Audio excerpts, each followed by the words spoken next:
about the invasion that's happening right now at the southern border. Yes, it is an invasion. Don't allow the mainstream media, lamestream media, old school media to tell you any different. It's definitely an invasion. If you see what's happening right here at this particular fence, how can you not call that an invasion? If you have some World War Z type stuff happening outside of your house and you have a fence and it's that many individuals coming through, what do you call that? Is it an invasion or no? If you see that happen outside your house, are you going to call the police? Are you going to grab your weapon? You better do something, because that is not a safe situation. And people are crying because they got tear gas fired on them. So what? Why not have tear gas fired on you? That is the appropriate reaction to what they're doing. All right. They're lucky they didn't get shot with actual bullets, because that could have been the response. Like if you have 400 people coming through a fence, literally breaking through the fence into the country, what should the appropriate response be? Oh, just let them come in and do whatever. No, this fence is here for a reason. You cannot just cross over it. You have to go through a legitimate and legal point of entry.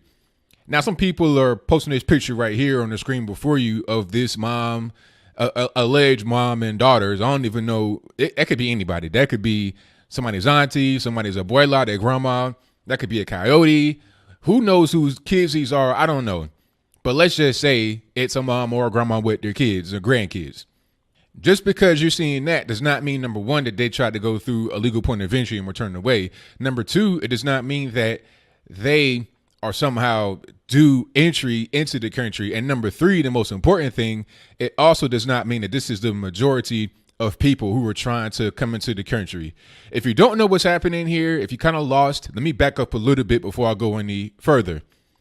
Now, over the past few weeks and months, you've had at least one or more migrant caravan, S in parentheses, coming from Honduras to the USA.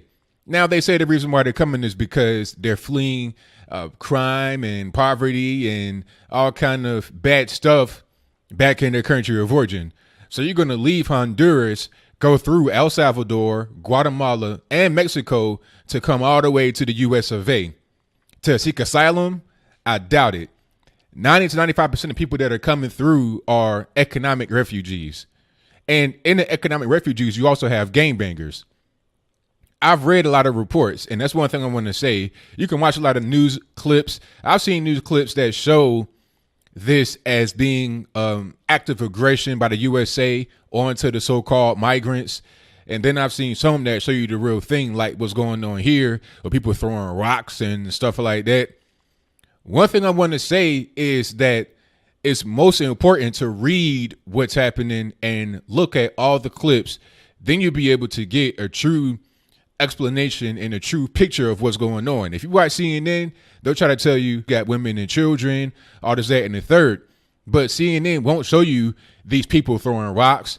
They won't show you these people trying to break into the actual country. They won't show you these people with the Honduran flag.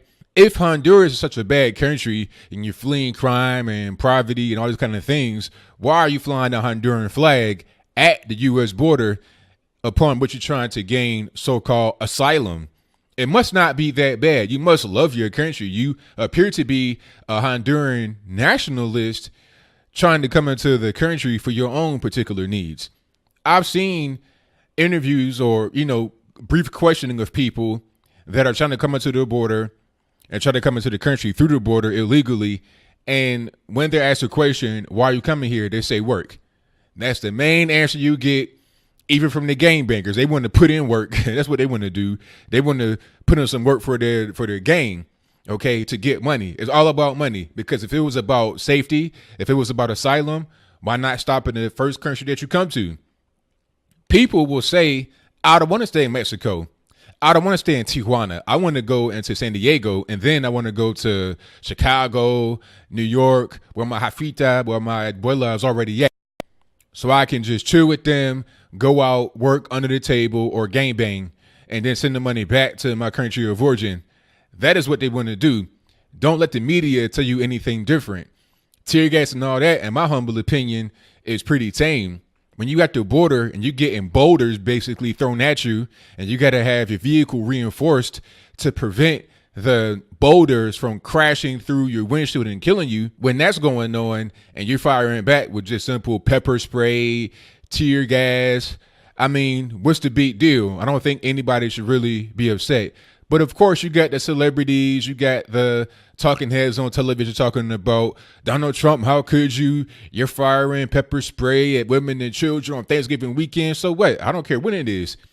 If they did this on Christmas Day, I say, look, on Christmas morning where the kids are opening gifts, I say fire tear gas, do whatever you got to do to get these people up out of the country and to prevent them from coming through the border. One thing about this migrant caravan people on the mainstream media don't talk about is how they're trying to overwhelm the system. These are not unintelligent individuals, and even if the majority of them are, they're not led by unintelligent individuals. Let's be clear. If you have a so-called caravan of like 7,000 or more people, it's well organized. It's well funded. These people got to have food. They got to have shelter. They got to have clothing. They got to have transportation. They're not walking on foot from Honduras to the USA. That's just not what's going on. Do you think that this grandma and her babies walk from Honduras? They probably live in Tijuana, for real. And then they're trying to come into the US. But they want to paint a picture of them walking from Honduras to seek asylum and they're tired and hungry and thirsty. That ain't what's going on. But these people are very well funded and they understand what's happening with the immigration system. They know that if they come all at once, they're going to overwhelm the system. So if you got border patrol spread very thin, you might got 2 or 3 guys in a place where you got hundreds of people coming in. They know that they can get a guy here and there to be able to slip through. That is the whole point, to overwhelm the system, to bombard the whole situation, to force your way through. That does not appear to be an asylum seeker. That's not how it goes. You wait in line, hold your hands up. And here's one classic excuse before I close. People are saying that the so-called migrants are getting tired of the conditions in Tijuana and other places when they're in these little camps, detention centers, whatever you want to call them, before they get into the USA. So they just have to just break into the US. I mean, what kind of sense does that make? If you're outside of somebody's house and they say, hey, you can't come in right now. I'm eating dinner with my family. I got something else going on. I don't have enough room for you. And you say, you know what? I'm tired of waiting. I'm going to just break in your house. Is that okay? Is that legal? Is that justified? Is that appropriate? I don't think so. At the end of the day, as I close, I'm glad that we have closed the border, at least for now, at Tijuana, meaning you can't even get in or out legitimately. It's a lot of trade that travels through there all the time. That is fine. People that go back and forth that may live in one place, work in another place, trade, all kind of stuff, truckers, whatever. All that shut down because of the people that are trying to overwhelm the system, that are trying to come in through all that other legitimate traffic. I'm glad that he shut that down. It's about time. And to all the pundits, to all the bleeding hearts, to everybody that's talking about this in a negative way, hey, how about this? How about you have all these illegal people come into your house, come into your neighborhood, and just set up camp there? Matter of fact, anybody that lives in a liberal area right close to where this is happening, open your gated community, open the gates to your mansion, and allow them to set up camp right in front of your house, right on your lawn. So the little koi pond you got, the little area where your dogs can go play at, that's now going to be inhabited by illegal immigrants in the tent city. And it's up to you to clean up the feces. It's up to you to feed them, to give them water, to give them whatever they want. And if they want to come in your house whenever they feel like it, when it's too cold or it's raining, you got to let them do it. If you don't, you're a bigot. And my last point, they're talking about these are people of color. Oh, Trump is racist against people of color that are coming to the border. He's racist against brown people. You're trying to lump illegal aliens in with everybody else that just happens to not be white. Look, number one, I'm not from Honduras. I'm an American. I'm not Hispanic. I'm a black person. Number two, just because somebody has brown skin does not mean that they are somehow righteous or virtuous. Okay. I don't care what color you are. Anybody can do wrong. You could be white, Puerto Rican, candy stripe, black, orange, purple, green, whatever color you are, you can be a righteous person or a non-righteous person. You could be doing good. You could be doing bad. You could be following the law. You could be breaking the law. Whatever category you fall in, from facts, not your fifis, that is what really matters.